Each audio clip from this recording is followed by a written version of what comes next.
On today's episode, we are going to take a deep dive into the role of stress in our lives and how it impacts our body on a physical level. Stress and inflammation, according to my guest today, Christa Biegler, are actually the same thing. We're going to dive into what is unrealized stress and how is it impacting us. Unrealized stress can have huge impacts on our health. It can impact our adrenals, our minerals, and lead to burnout.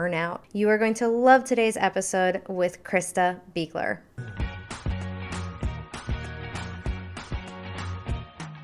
Hey everyone, welcome back to the Unlock the Sugar Shackles podcast. I'm super excited to bring you another amazing interview with my guest today, Christa Biegler. She is a functional medicine nutritionist and she is the host of the Less Stressed Life podcast.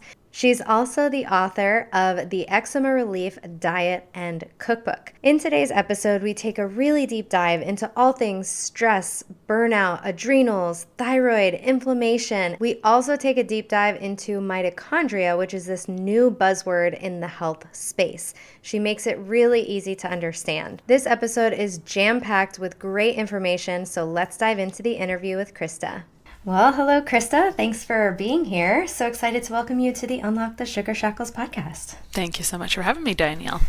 Yeah, I'm excited to get a little nerdy today. Yeah, super nerdy. I think that there's so much crossover in what we do, and there's so much knowledge that you have that can be so helpful for my audience. And I'd love to start with your story. So what got you into what you do today? Yeah, so it's always a bit of a winding journey. My story started actually when I began jumping into private practice. I was a contract dietitian. I always cared about holistic health. I had a huge skin rash journey at the very beginning of private practice. At that time, I was using, food sensitivity testing. It was really funny because it actually made all my skin stuff a lot worse. And then that, I got that to resolve, and that affected my practice. And then let's fast forward a few years, and I'm just a normal human being. And I basically, there was a lot of things that built up. I was actually working for a fitness celebrity in 2017, and I was helping be a core team that developed a fasting program, actually. And through that experience, I think we always start with really good intentions around food. I think this happens. I like to use this example with vegan diets. Like, people will sometimes have they have a good intention, and then before you know it, it's like you're eating noodles, like coconut buttered noodles or something, instead of anything like something broad and healthy. So similarly, working with this fasting program and kind of doing multiple things and being a human and pulled in a lot of directions, it starts with good intentions, and before you knew it, I actually just trashed my hormones and my adrenals and my thyroid. And it was so sneaky, right? Because this can happen in a variety of ways, right? There's so many ways that this can present, right? When you're kind of overspending but undernourishing. And so one of my favorite things, I always love this joke. It's like, fasting, we know it has research-based implications and uses and utility, but it's just one of those things. I remember this guy said to me one time, he's like, Christa, I was fasting today for lunch. And I was like, no, you weren't. You were skipping lunch. That was called skipping lunch. Fasting is not like I ate breakfast and then missed lunch. Like, that's not what that was. You were skipping nutrients. And so as a result of that whole thing, and just intentions gone wrong because I'm a human, pulled in a lot of directions, I really trashed my own thyroid, adrenals, etc. But I was that typical, hey, my labs look good, and actually I'm really high functioning, high performing, not even really realizing it's an issue.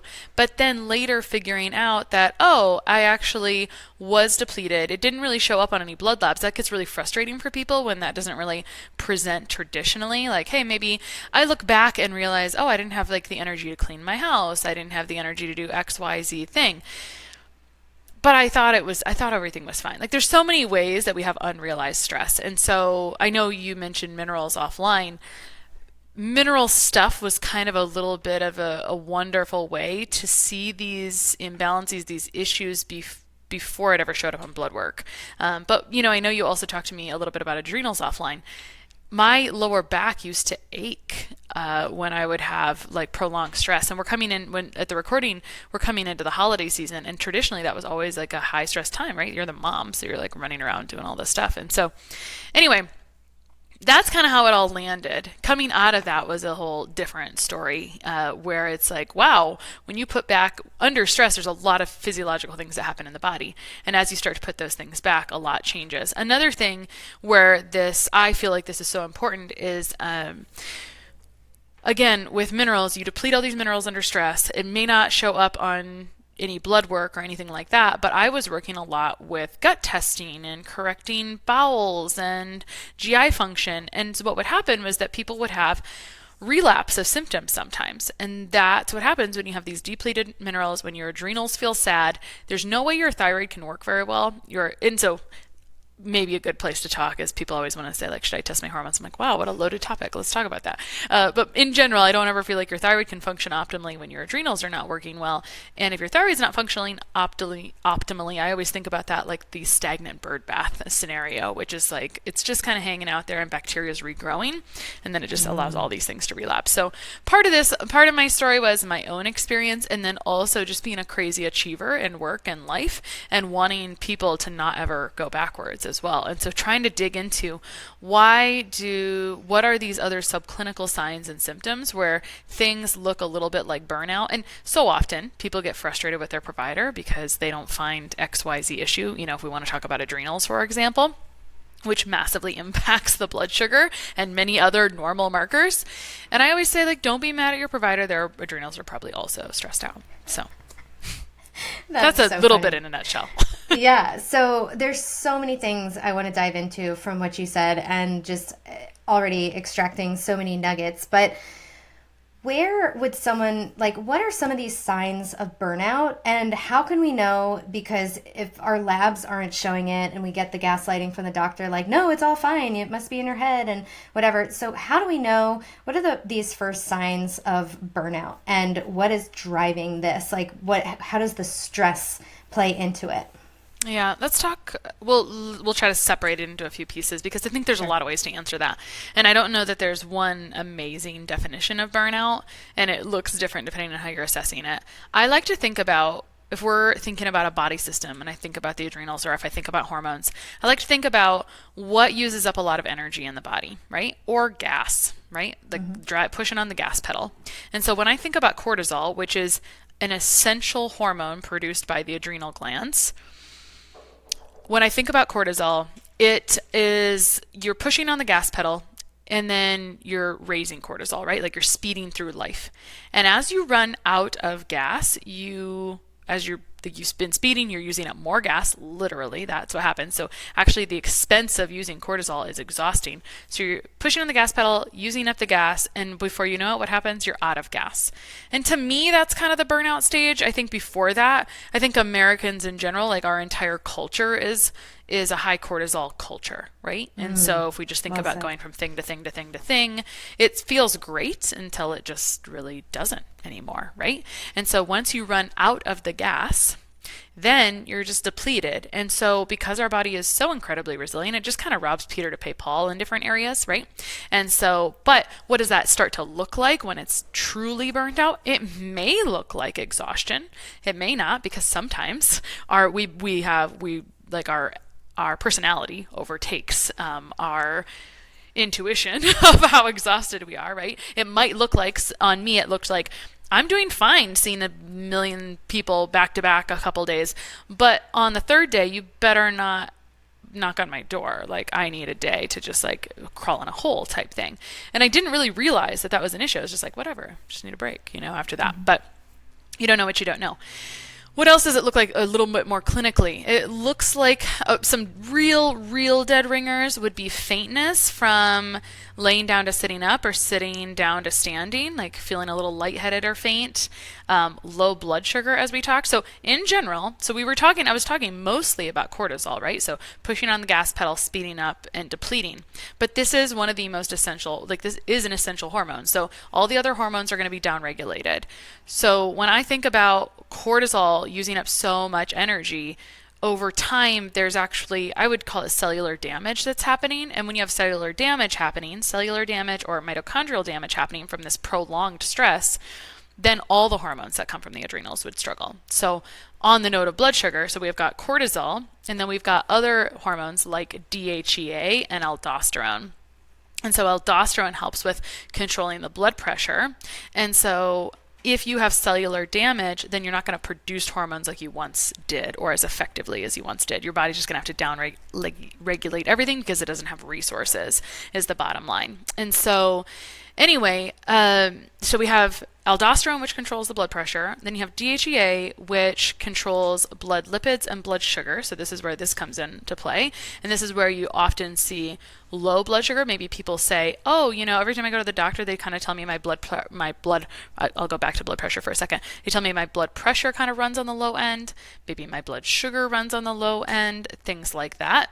And or a more specific symptom. And this is such a really meritable topic that's not getting discussed because we pretty much ignore adrenal hormones in medicine these days, unfortunately. Like it's just really, there's not a lot of lip service here, unfortunately. And we can talk about like proper ways to maybe test. Not that I'm an expert on every hormone testing, but we can talk about cortisol testing. I think you can pull a DHEA pretty just regularly.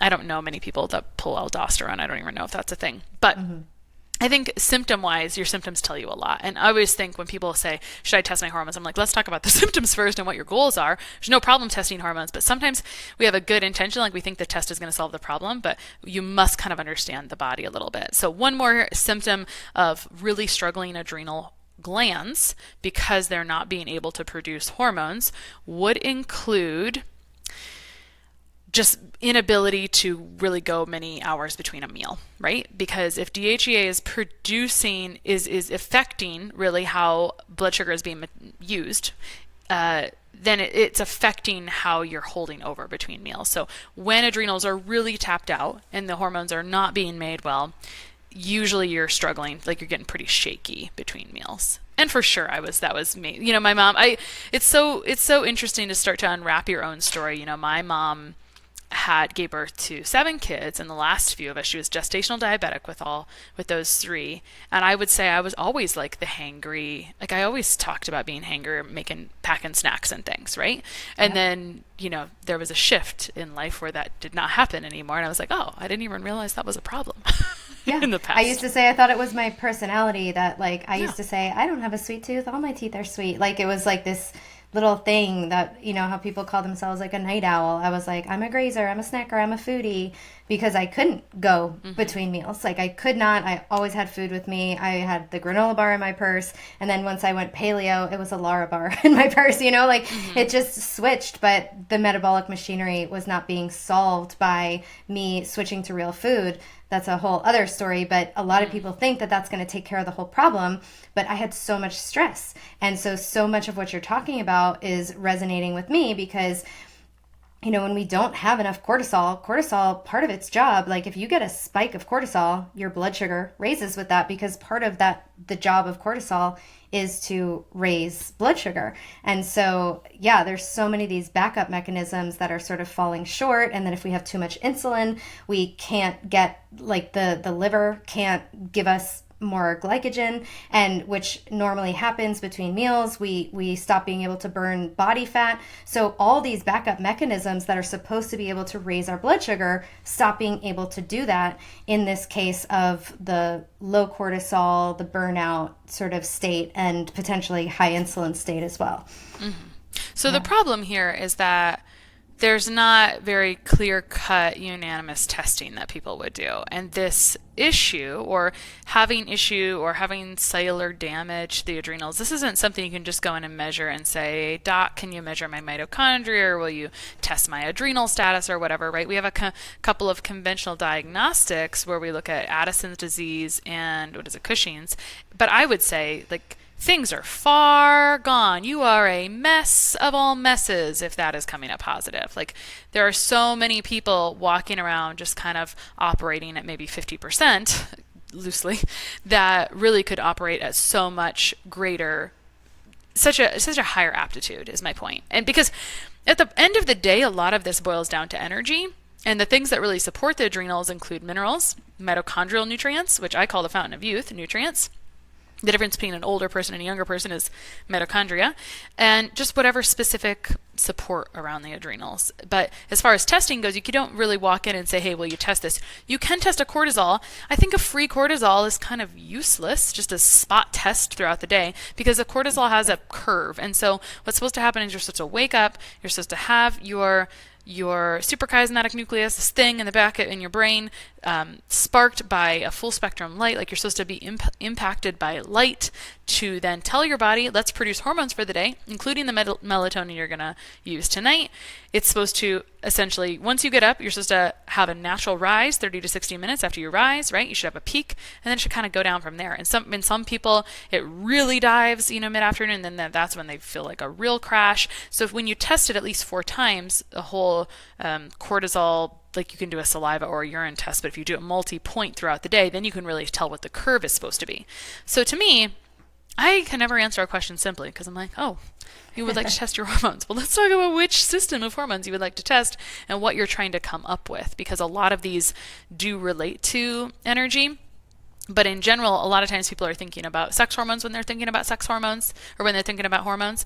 And I'm thinking, hey, your body doesn't really care about your sex hormones if your adrenals and your thyroid are not in good function, or in blood sugar, right? So why is it that the sex hormones kind of feel like they're last on the list? Like, are they not as important? Like, how do all these hormones line up in order of like root cause or importance? Yeah, I think there's many ways to answer that question, by the way. To me, the adrenals are really the foundation because, again, the adrenals produce cortisol and other hormones, and we know that that's an essential hormone. I always find that the thyroid can never really function under stress, but let's talk about what happens when cortisol is up or you're pressing on that gas, right? Because we're all able to press on that gas until we're out of gas.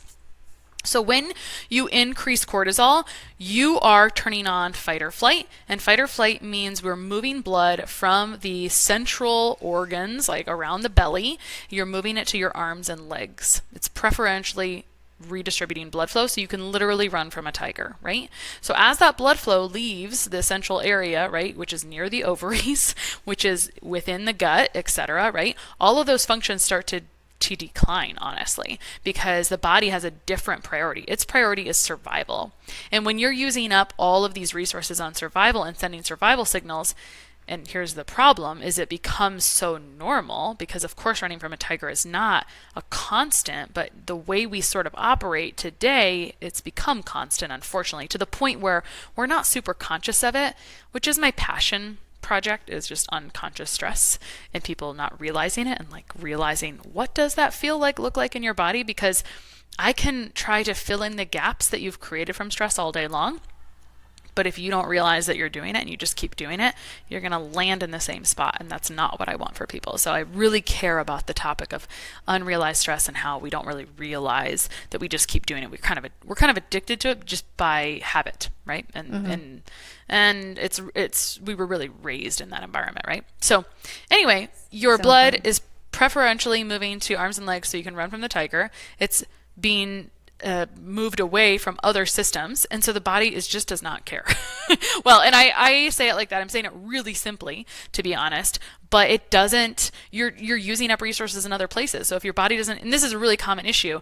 So as you have increased stress, all of your digestive status all turns down.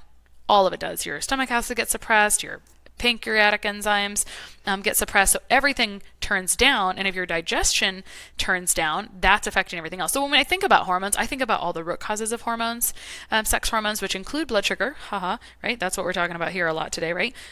Blood sugar, detoxification, gut health, stress, which we were just talking about, and nutrient deficiencies. So to me, when we're wanting to talk about hormones, I just can't help but say, well, why don't we look at what creates hormones, right? All the things that must be in line. Hormones are just, they ebb and flow. And is there cofactors and resources to create them? Does the body feel safe to create them? Does the body feel safe like it's time for reproduction? Or does it feel like, hey, you're kind of busy over there fighting at war, basically? So to me, the order of priority is adrenals first, cortisol. I don't think thyroid functions beautifully without adrenals. And then I think sex hormones go last. There is a whole conversation about pregnenolone steal that's kind of been debunked, where essentially cortisol is stealing from progesterone. But I still think the premise, even if mechanically, specifically, scientifically, there's some gray area or if it's been debunked, I still feel like that's basically what happens anyway. It feels like that happens. So that's kind of my thought around that. There's a lot of ways to answer that, but very simply, that's the best way to think about it. And then the issue is, of course, if people don't really realize it's happening, right? Or don't feel like they have a resource. So it's such a bummer because there's just really not awesome testing or even subclinical testing for adrenal and or thyroid. Around thyroid, I address thyroid so much differently than I once upon a time did. I used to think, oh, your doctor will take care of that. Like, I'm going to do my stuff. Your doctor should take care of your thyroid stuff. And then I was realizing, okay, the doctor has not taken care of this. Let's go to your doctor and ask for the thyroid panel. And then the doctor would not run the full thyroid panel. Yep. Oh, okay. All right. Well, let me help you run your own thyroid panel, right? So then they do that and it still doesn't pop up. But if you have, to me, if the shoe fits, if the symptoms are all there, right? If you're exhibiting 3, 4, 5 symptoms of thyroid function issues, then why, this is where I don't value the test over the symptoms. And there's so many nutrient cofactors that can support that thyroid to function properly. And why does that matter for sex hormones? Because if your thyroid is sluggish, we already know that fertility can be an issue, miscarriage can be an issue, etc. Like all of these things, the body is not in a silo, right? So there's this entire axis and these things all rely on each other, and it's called the OAT axis, the ovarian adrenal thyroid axis. These all have an interplay and communication with each other. And at the end of the day, it all starts in the brain. So the brain is the real talker to the ovaries to produce sex hormones, at least in your reproduction years, etc. So the brain is really in charge, and sometimes people get neuroinflammation or brain inflammation, which can look like a lot of different things, and that will really affect things as well. Like they might literally get a concussion from playing volleyball, or they might get their head hit, or maybe just chronic stressors create neuroinflammation, creating a hell of a loop in the body. Wow, so much. Okay, I don't even know. I have like so many things in my mind I want to ask you. No, sorry. No, it's okay. It's great. So let's go back to when you were talking about just nutrients in general. So like, what is stress depleting, and what nutrients are we needing to build these proper hormones, the cofactors, all those things? I'm going to start with which nutrients get depleted by stress. And again, there's more than probably what I'll name today, but my favorites. And part of this, you can discover, there is some other testing where you can find this. I use a hair tissue mineral analysis, which I first learned about in 2009. I found some notes from a conference I'd gone to, and I thought it was so funny because at the time I thought it was pretty hokey. And then the beautiful thing is, as you continue to mastermind with other clinicians or go to conferences or just go on trips with them because all your conferences are canceled, actually, your brain might get open to some different, it's wonderful to collaborate with colleagues. So I was on a girls trip, a clinician contract trip with some different colleagues, and we got to talking about minerals and just the literal physiology of all of this. And I'd previously learned about minerals in a way that did not seem like it would serve my clients well. And so I just give you all these kind of caveats. I think minerals are having a huge heyday online, depending on who you follow and what corner of the internet you're into. But I think that there's a little education to get there. So anyway, I use a hair tissue mineral analysis. Sounds hokey, been around for a very long time. Unfortunately, not very easy to read as a consumer, because there's not really deficiency and toxicity. It's more, are you spending the nutrient, and have you depleted the nutrient? Much how we talked about the cortisol. So we look at the minerals, and the minerals, like every single nutrient, do lots of things in the body. So to talk about what nutrients get depleted under stress and how this impacts so many systems, cortisol, when it is up, depletes potassium. This is a big one. This is a really under-recognized one. Aldosterone, when that's getting pressed on, it uses up sodium. Together, sodium and potassium make up the doorway to every single cell. So that's a pretty big issue. So let's also kind of review our common knowledge of society, which is sodium is a problem for blood pressure.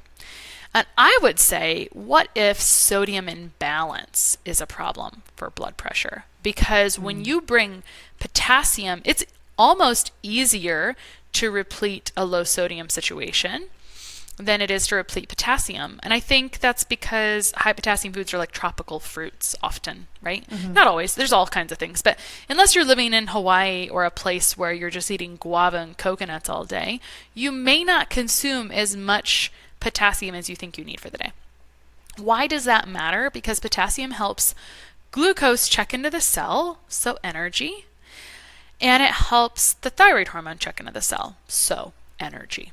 Right? So all of these things that really are the backbone of hormones even working are contingent on this ding-dang little mineral that gets depleted under cortisol. Isn't it fascinating?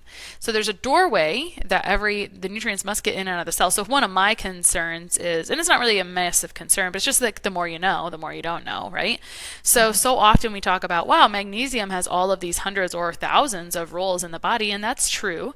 But if you're taking a lot of oral magnesium and your potassium is depleted, then it could stand in the doorway and you may never really replete the magnesium. So there's some real nuance, which is fun. You don't have to worry about it too much. Just drink electrolytes to start, which electrolytes are sodium, potassium, usually magnesium in those. And so you can just start somewhere and see, and most people will feel better doing that right away. So under stress, cortisol, aldosterone being pressed on, you lose potassium, sodium. That makes up the doorway. So when those get depleted, you can have issues with thyroid, with blood sugar, with those are also pieces of making stomach acid for digestion. There are also obviously essential, as I said, getting nutrients into the cell. So it's kind of like one thing happens and breaks a million other processes. 5, right? Many, many more than that, but just a few to talk about, right? So this is an area I've gotten really passionate about because I'm like, this was actually really life-changing for me. I got those test results. I started to replete appropriately, and my clients started to do this, and all kinds of wonderful things started happening, right? Like things would stay maintained. Their gut health would stay maintained. It was the subclinical, the part before it shows up on blood work, where it was really helping and assisting. So pretty cool. I don't know if I answered your question. You asked about nutrients depleted under stress. I mean, magnesium certainly gets depleted under stress as well, but there's an order to repleting things, which is kind of what we definitely do in practice, right? So certainly, magnesium is useful. You know, symptoms of magnesium deficiency can be like twitches of the leg and certainly twitches of the eye. I remember being so frustrated having a twitching eye once upon a time in practice. And I remember talking to a micronutrient mentor. He was a genius. And I remember talking to him and being just, woe is me. I know what this is. Why does this keep happening to me? I'm fine. And he's like, sometimes when we're just going from appointment to appointment to appointment, that's also stress. And I knew it would happen when I drank more coffee, right? So the coffee was elevating my cortisol. And I want to be really transparent and honest.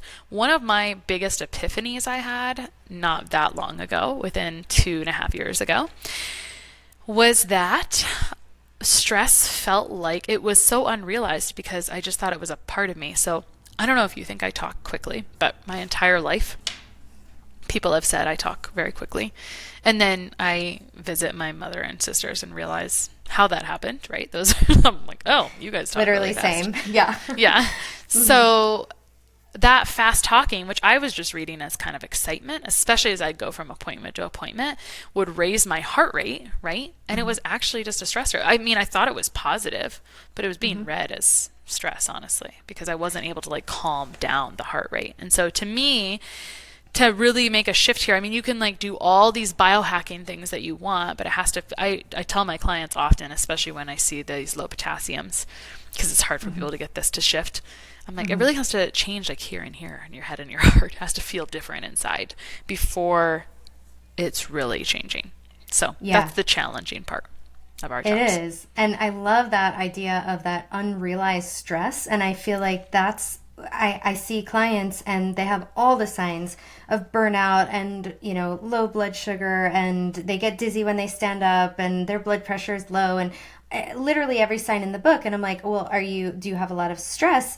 And so many of them are like, no, not really. And it's this unrealized stress that we don't even perceive. And so when I am on coaching calls, my Aura Ring will pick up. It's like, did you have a workout? I'm like, I talk with my hands, and I will sometimes have like a heart rate monitor on looking at my HRV, and I'll see it during podcasts, during coaching calls. And my my heart rate goes up, my HRV goes down, and we don't realize that even excitement, I've heard that it's sort of the same. Anxiety and excitement are the same like perception in the body with like a different emotion to it or something along those lines. I would say that feels really correct, right? Because I would like be pitting out, but I would say I wasn't like anxious. I've never resonated really with being anxious, to be honest. Yeah. But it was just like I was just excited and just going all the time. And if I looked back to high school giving presentations then, I was also pitting out then. So obviously I hadn't changed, right? It's like, let me try to like channel a place in time where I saw this same type of physiological expression in my body, and let me try to get aware around it. It's kind of crazy. I mean, I even got test results before where I was like, surprised that my cortisol is so low. Thought I was doing fine. And I was like, maybe the test is wrong. And then I'm like, no, Christa, the test isn't wrong. The other test that measured it a different way, but similar information, also said the same thing. Like, okay, yeah, that's fine. Yeah. So, and here's the thing. Your test, your test results are helpers. I think the most uncomfortable thing in a body when you don't feel good is when you're not validated on not feeling good, right? It just continues to trigger the same negative feelings and stressors. So part of my job is to provide validation tools for clients to help them validate, here, of course, that you have these symptoms because you have these things. Look at all the things we can do for it. Fantastic. But at the end of the day, as you advance, as you become a more advanced expert of yourself, don't let your test results mean so much about you where you're trying to fit inside of a box. You just brought up that anxiety and excitement are read similarly in the body. Another one that I've seen recently is that perfectionism. I don't know if you have any perfectionist clients that want everything to be just right. But perfectionism is also like a form of anger or shame. And I'm like, that's actually a pretty unique, I'm really just digging into all of the stuff around emotions stored in the body now, because this whole unrealized stress, which is me in a mirror in all my clients, right, is, okay, so what are we going to do here? Again, because I want you to get better forever, right? I want you to live your best life. And so how can we help you do that? Yeah. So digging in, always. Wow. Always more layers. Wow. I love that, what you said about the perfectionism. As an Enneagram 1, I'm not sure how familiar you are with the Enneagram. Oh, I have an entire poster right here of what it all means. Of the Enneagram? I'll show you later. Yeah. What's your Enneagram? I'm a 3. So I'm an achiever, and I like to have results, and so I like to multitask, and so you can hear where those mine. It says relaxing on vacation is stressful. I don't feel that way anymore, but it's got all these like That's statements gross. that the different. I love Enneagram because it's about your relationship with yourself. And you can use it then, as you understand others, as a tool for relationship with others. And I believe that these are the relationship with self and relationship with others are the root causes of most stressors in life. So beautifully said. I love that. And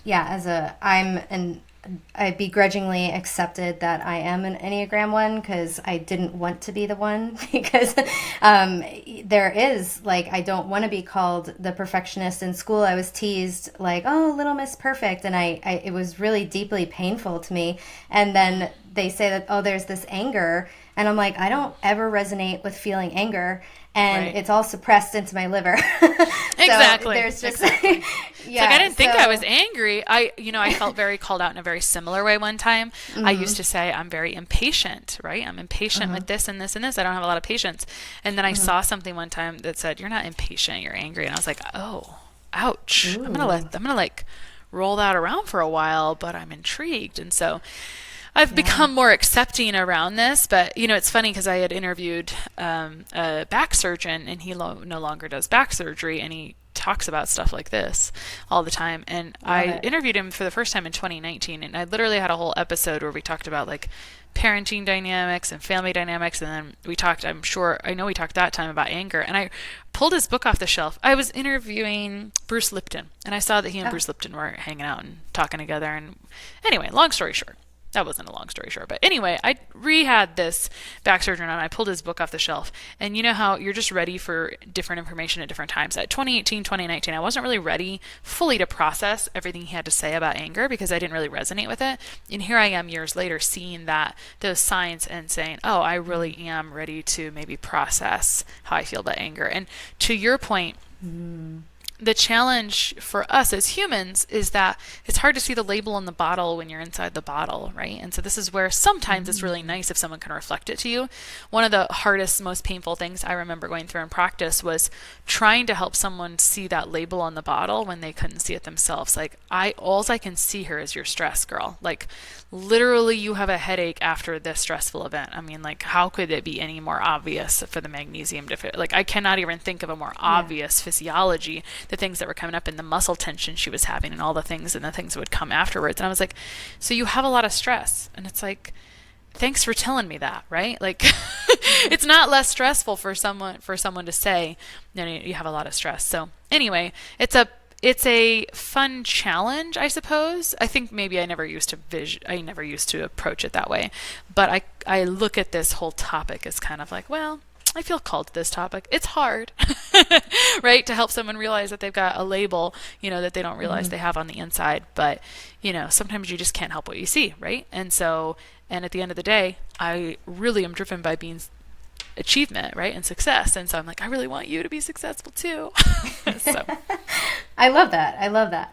And so I know that you talk about stress like being inflammatory. So can we talk about the role of like the connection between stress and inflammation?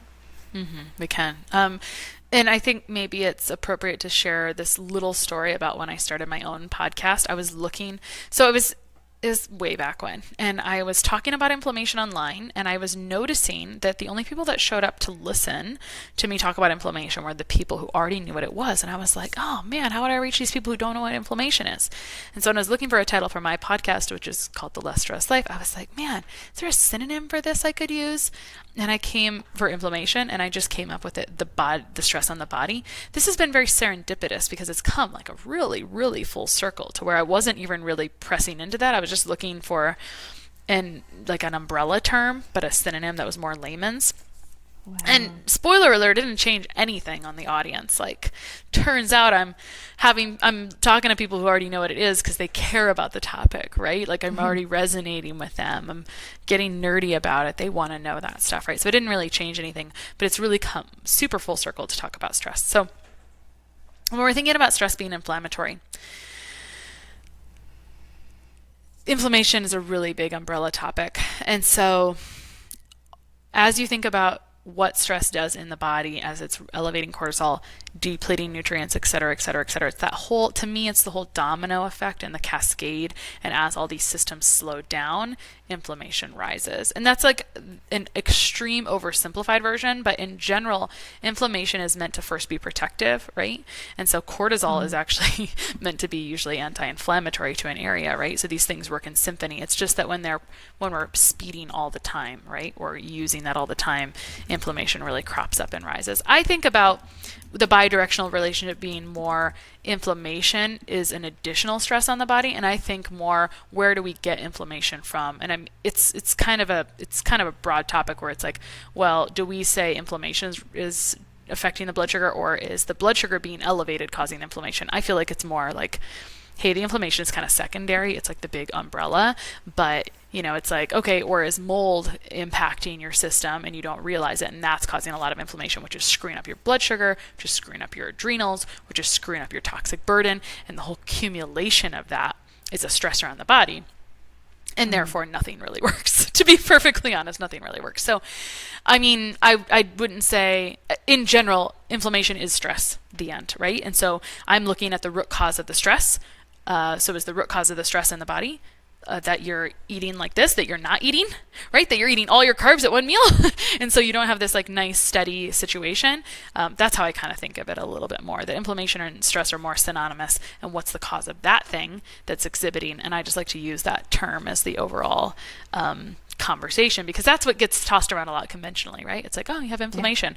Yeah. And to me, I'm like, yeah, but what's that mean, right? So what's the root cause of the inflammation? All the similar stuff to what we talked about as the root cause of hormone dysfunction. Very similar, pretty much the same. Yeah. So you mentioned mitochondria earlier, and you talked about food for mitochondria. So I'd love to dive into that whole topic, because I feel like mitochondria has had a resurgence from my 7th grade, curriculum in biology. So I'd love to do a little bit of a, simple dive into the basics of like mitochondria. How can we support them, and how do we know that like they're not functioning well? Because it feels like such a big, just like inflammation, it's like this like mysterious inflammation, this mysterious mitochondria. So how do we make sense of that? Sure. Okay. I think about mitochondria as, I said this earlier, the fountain of youth.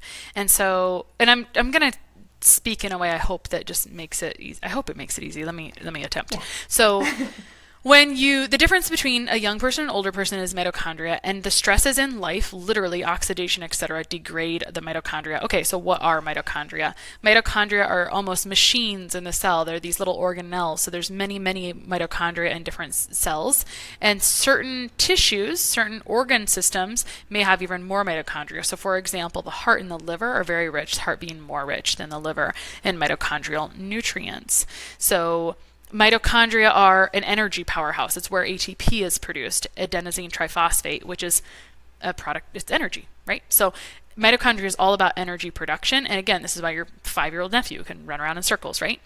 So as we age, literally like just aging is an oxidative process. It's kind of like all of the things that happen in our lives are stressors, and our mitochondria get degraded over time.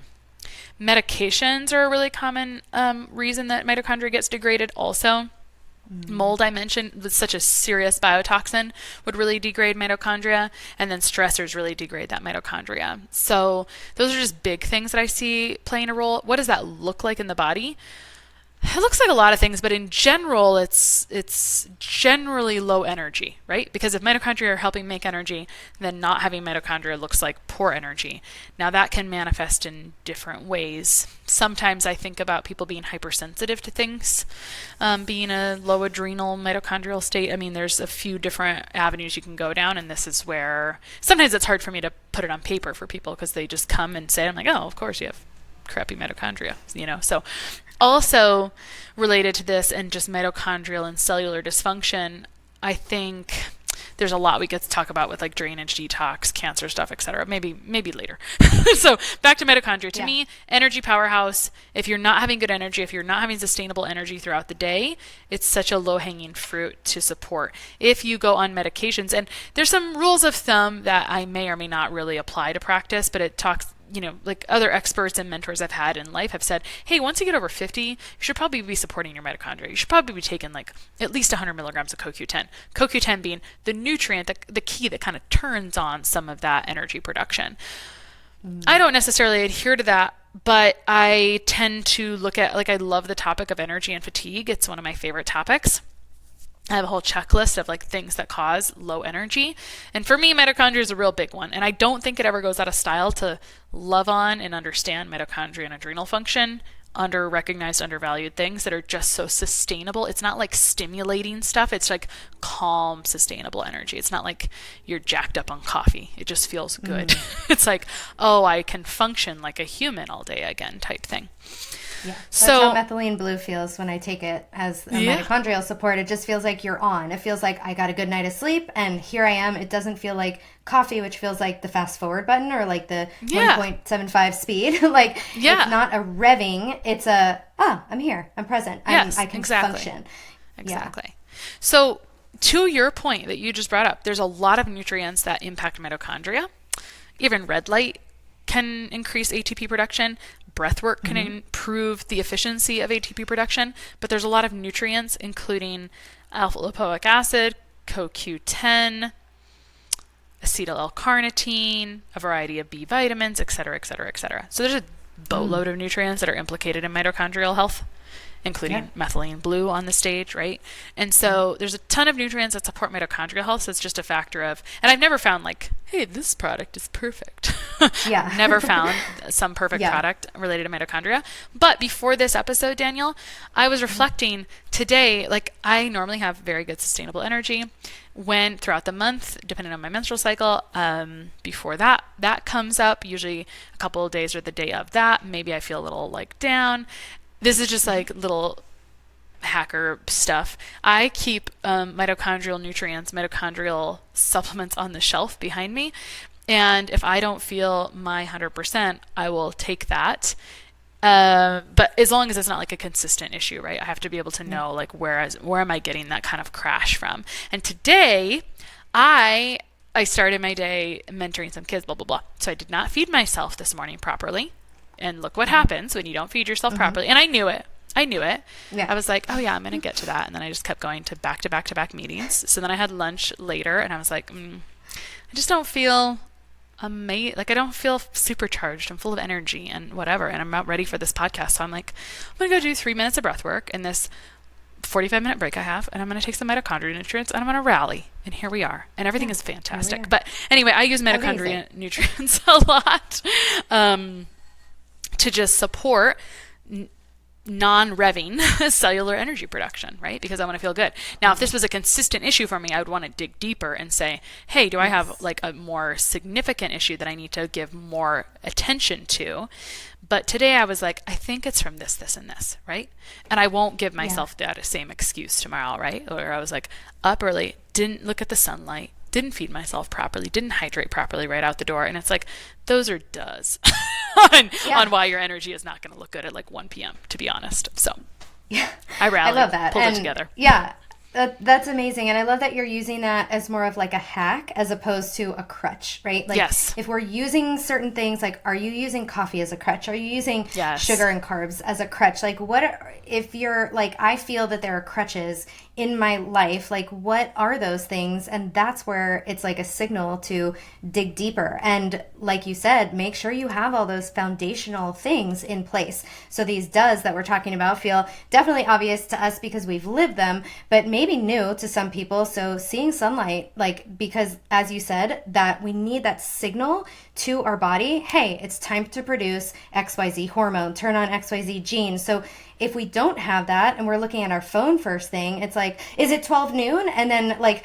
we flip on the light in the kitchen. It's like, is it 2 o'clock in the afternoon? And then we're inside all day. It's like, no, it's 10. Our bodies are confused. So that's why getting the natural light from outside helps reduce that confusion of the body so it knows what to do at what time. And then we give it that trigger of a really good, nourishing breakfast. And how you talked about earlier, how fasting, sometimes we're undernourishing because we're either, not prioritizing getting the meals in. So it's like, I'm fasting through X meal. And it's like, well, is that the habit? Or is it just like, oh, good thing I can rely on my metabolic flexibility today? Like, I think that there's a line there, but that chronic fasting, what I see so many women over biohacking, like they're skipping breakfast, which please don't skip breakfast, please skip dinner and instead if you're going to be skipping a meal, but they're fasting, I would say, at the wrong time or the time that's not appropriate for their biology. And then the constant cold plunge, the constant hacks, like trying to keep up with men, like we're so biologically different. Do you see this too, that people are sort of overdoing it?